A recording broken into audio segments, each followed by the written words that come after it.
Salut les gars, j'espère que vous allez tous très bien. On se retrouve aujourd'hui pour une toute nouvelle vidéo. Une toute nouvelle vidéo débrief pour parler du match entre le Paris Saint-Germain et l'Olympique de Marseille en Trophée des Champions.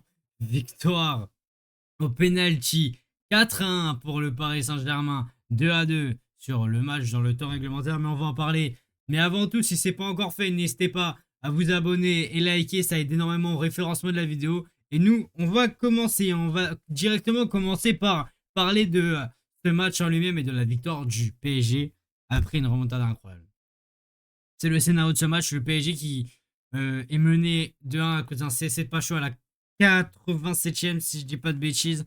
Et après, directement, on arrive à réagir à 90 plus 6 ou 7, je sais même plus. Il restait 10 secondes à jouer. Passe de Barco de la tête et Ramos qui termine, c'est magnifique. Et puis après, c'est l'enjeu. Et après, il y a les pénaltys qu'on remporte facilement avec le double arrêt de Chevalier. 8 double arrêt de pénalty, 2 arrêts. C'était sa soirée à Chevalier. Il a fait un très bon match, mais on va en revenir juste après, malgré son erreur qu'on a pu voir dans ce match. On va commencer par dire qu'il y a eu quand même deux mi-temps. Il y a eu une mi-temps quand même où c'était plutôt simple la première. Où tous les joueurs arrivaient quand même à beaucoup se présenter, à beaucoup aller vers l'avant plus qu'en deuxième. Et les joueurs arrivaient vraiment beaucoup à ressortir le ballon. Et c'est ce qui donnait une occasion. Et c'est ce qui fait que tu marques avec Dembélé à la 13e minute de jeu. Un petit piqué, c'est qui? Je sais plus, je crois que c'est Neves celui qui fait un piqué. Non, Vitinha, pardon, qui fait un piqué directement sur Dembélé. Dembélé qui fait une enroulée magnifique, qui trompe Pouli, ça fait directement 8. Et après ça, le jeu s'est quand même calmé des deux côtés. Tu vois quand même que des équipes ne voulaient pas trop en fait se découvrir parce que l'OM avait plus une stratégie de partir dans le dos. Ils voulaient partir dans le dos et donc tu voyais que dès qu'on a mis ce but, on a essayé de reculer. Mais c'était peut-être pas ce qu'il fallait faire. Moi, j'aurais quand même plutôt fait ce qu'on aurait dû faire parce que c'est ce qu'on a dû être obligé de faire, c'est que du coup, on a dû faire cette remontada clairement. Mais sauf que si t'aurais pas, en fait, si t'aurais pas pris se dire rien que le premier but causé par Chevalier, mais on va en parler. En fait, si t'aurais jamais un deuxième but, t'aurais été largement à l'abri. Le match était plié parce que Marseille n'a pas existé. Enfin, elle n'a pas existé. J'abuse quand même. C'est vrai que l'OM a existé, mais moins qu'en deuxième. En deuxième, ça a été plus flagrant que l'OM était là. Mais en première, ils ont été moins en vue. C'est ça que je veux dire. Ils n'ont pas existé. C'est vrai qu'ils ont fait quand même un match quand même plus. Je m'attendais pas à ça. Je m'attendais à un match quand même qui était un peu moins géré par les Marseillais. Mais voilà. Donc on a cette première période qui est quand même très bonne pour tout le monde. Il n'y a personne qui fait réellement d'erreur. Même Chevalier qui t'a sorti une double parade, je crois que c'est en première, hein. Si je dis pas, non, c'est en deuxième, si je dis pas connu. Donc Chevalier en première, il n'a pas grand chose à faire. Et on arrive à cette deuxième mi-temps.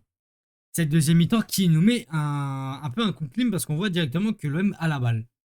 Alors le PSG presse, etc. On a quand même du mal à récupérer le ballon. Et dès qu'on l'a, on a du mal à se procurer des occasions parce que l'OM était vraiment ont encore plus reculé et partait réellement là beaucoup dans le dos. Ils ont fait rentrer Aubameyang qui nous a fait très mal et aussi comment il s'appelait ils ont fait rentrer un joueur mais je sais plus qui c'est mais ils ont fait rentrer beaucoup de joueurs qui étaient rapides en termes de ressortie de balle qui leur a fait beaucoup de bien.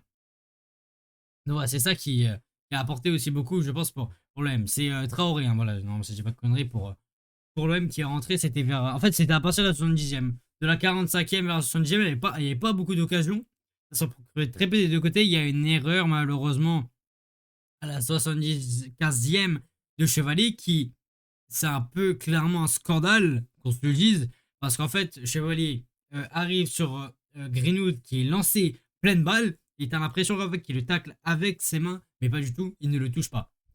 Et tu le vois clairement au ralenti. Je vais vous mettre l'image juste ici, mais en fait, Chevalier ne le touche absolument pas. Je vais vous montrer ça ici tout de suite, mais en fait, Chevalier ne touche absolument pas. Bah, en fait, Greenwood. Et c'est vraiment un scandale quand tu vois que il a dû quand même sortir double parade. Enfin, qu'il a quand même sorti une double parade. Il a sorti une vraie bonne parade juste après. Genre en 5 minutes, il avait fait vraiment ça. Et qui lui tâche vraiment un peu le match. Même si après, il va se redorer l'image et c'est incroyable. Et voilà.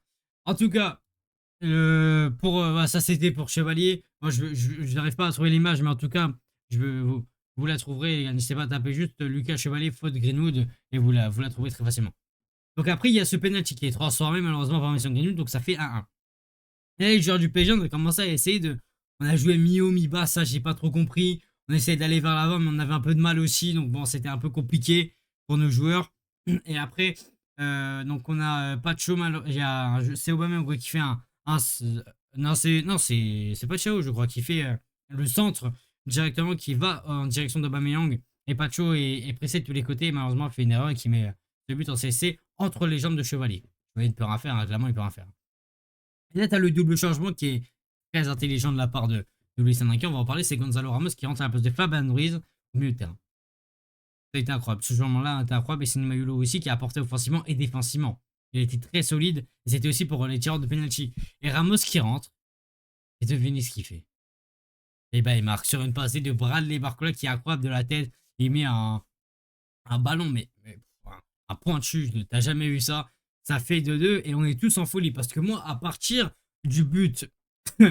Oui, à partir pardon, du but de William Pacho, enfin, contre son camp, je suis défoncé moralement. Vous allez voir la rediff du live, on était en live pendant que ça se passait.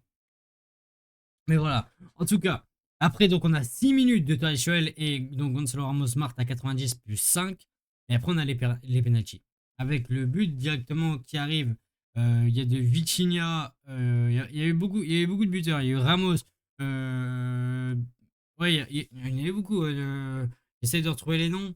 Ouais, il y en a eu pas mal. Il y en a eu pas mal, en tout cas, je ne voudrais pas tous les citer, mais il y a eu un double arrêt de Chevalier. C'est ce qui est beaucoup à retenir. Double arrêt de Chevalier dans cette pardon, comment ça s'appelle dans cette séance de tir au but. Et ça a été vraiment incroyable. Ça a été très bien joué. Ça a été bien joué par Chevalier, très bien amené par les joueurs qui ont eu le mental d'aller chercher cette sorte de penalty qui nous ont rendu fiers parce qu'on pensait que c'était fini, que l'OM allait remporter un titre contre nous, qu'on est, on est quand même leur pire ennemi. Quand même. Et donc que eux gagnent un titre après 15 ans sans gagner face à nous, ça nous aurait fait mal quand même. Mais heureusement, les joueurs ont quand même réussi à reprendre par-dessus. Et de toute façon, les gars, on le sent un con, on veut. Et quand en fait tu mets l'intensité, tu le peux directement en fait. On est beaucoup trop. Pour l'instant, les gars, alors on parle.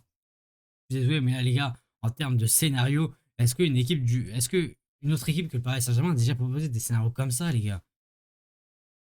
On attend toujours la dernière minute pour revenir. Alors oui, c'est pas inquiétant non plus, pour se dire, parce que bon, ça fait quand même beaucoup de temps que ça revient. Alors après, on vient de revenir de trêve. La trêve a fait du bien, tu l'as vu comme joueur, parce qu'ils ont eu quand même la force physique de revenir. Et que si je pense que tu fais ce match avant la trêve, je ne pense pas que tu gagnes ce match. Je vous le dis. Mais bon, voilà, c'est à peu près tout à dire pour ce match. C'est là le grand match de Lucas Chevalier qui a été fait. Après, voilà, j'ai pas rentré trop dans les détails. N'hésitez pas à aller voir le match en lui-même, même en fait, la rediff du live qui a été vraiment incroyable pour me comprendre. Mais voilà.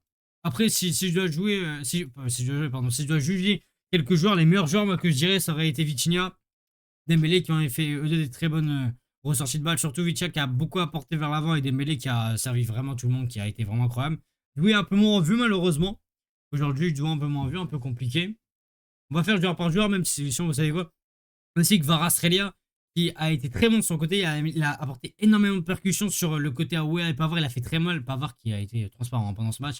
Ruiz, Ruiz qui a fait un très bon match. Alors, il n'a pas été trop en vue, mais quand il était là, il était toujours très bien servi. Il a fait des très bonnes passes. Il était là aussi au pressing. Il était là au marquage. Il a fait sur son match. Vitinha, évidemment. Aussi le maestro qui a beaucoup servi vers l'avant, comme je vous l'ai dit. Neves qui a pressé tout le match. J'ai eu pas un moment qui était blessé, mais heureusement, il s'est relevé. Voilà, ça c'est pour Neves. Nuno Mendes aussi, qui a beaucoup apporté offensivement et défensivement. Heureusement qu'il était là. Il nous a fait un nombre de sauvetages incroyable. Il a été incroyable. Il a été incroyable, Nuno Mendes. Après Pacho, bon, ça a été un peu plus compliqué après son but. Ça a été un peu plus compliqué, même si en vrai, il fait un bon match. Hein. Il fait une bonne première mi-temps. Et jusqu'au but, il fait un bon match. C'est juste que bon, le but vient l'entacher un peu, mais il fait pas un mauvais match non plus. Après Marquinhos, très bon match. C'est solide défensivement. Ça a beaucoup apporté avec Chevalier dans la défense. Ils sont beaucoup compris, surtout aussi avec Marquinhos et Pacho, ils sont beaucoup compris. Donc ça a fait beaucoup d'aide. Ça a été fluide en défense. C'est ce qui a fait aussi plaisir à voir. Les Emery a fait son match. Alors, c'est pas évidemment son poste, mais il a quand même fait des bonnes phases de jeu, j'ai trouvé. Par exemple, il est revenu, il y a une passe d'un joueur de l'OM qui passe directement en profondeur et il y a Emery qui le voit, qui le suit. C'est une vraie. Bah, en fait, c'est clairement ce que font les latéraux droits et il fait vraiment ça alors que de base, c'est un milieu de terrain. Donc, c'est vraiment beau à voir. C'est là que je vois qu'il a été quand même. Et ce poste lui convient aussi quand même bien. On peut pas dire à Enrique que ouais, mais Zaire Emery, ça ne marche pas. Tu as la preuve ici quand même que ça marche. Après, pour les 3 entrants, donc Barcola qui met sa passe D, qui arrive, qui est incroyable hein, sur son. Je crois que c'est son seul ballon qui met sa passe D. La passe D est magnifique, clairement. Mais voilà, après, Barcola, on peut pas trop juger. Mayulu qui. Bon, on l'a pas vu, on l'a pas vu. Il est rentré à la 89e, on l'a vu, il a touché 2-3 ballons. On l'a pas assez vu. Et Gonzalo Ramos qui met son but. Le meilleur super sub du monde. Qu'est-ce que vous voulez que je vous dise? Il met son but, il était rentré à la 89e. Il a mis 6 minutes à mettre un but. Vous vous rendez compte de la dinguerie? Donc voilà, c'est ça. C'est ça. Après, il met son penalty. Enfin, non, il met pas son penalty. Je crois qu'il a pas tiré penalty. Je sais plus c'est qui a tiré penalty, les gars. Je suis tellement en fait dans. En fait, je suis entre la joie et en fait en train de réaliser. Je sais pas si vous comprenez, mais en fait, la sensation est incroyable. Parce que en même temps, je suis trop heureux, en même temps, j'arrive pas à comprendre ce qui s'est passé parce que c'était incroyable, les gars. Mais bon, en tout cas, je vais m'arrêter là pour ce débrief. N'hésitez pas à liker et de vous abonner, comme je vous l'ai dit au début. Et nous, on se retrouve pour une prochaine vidéo ou un prochain live. Et nous, les gars, on se dit à la prochaine.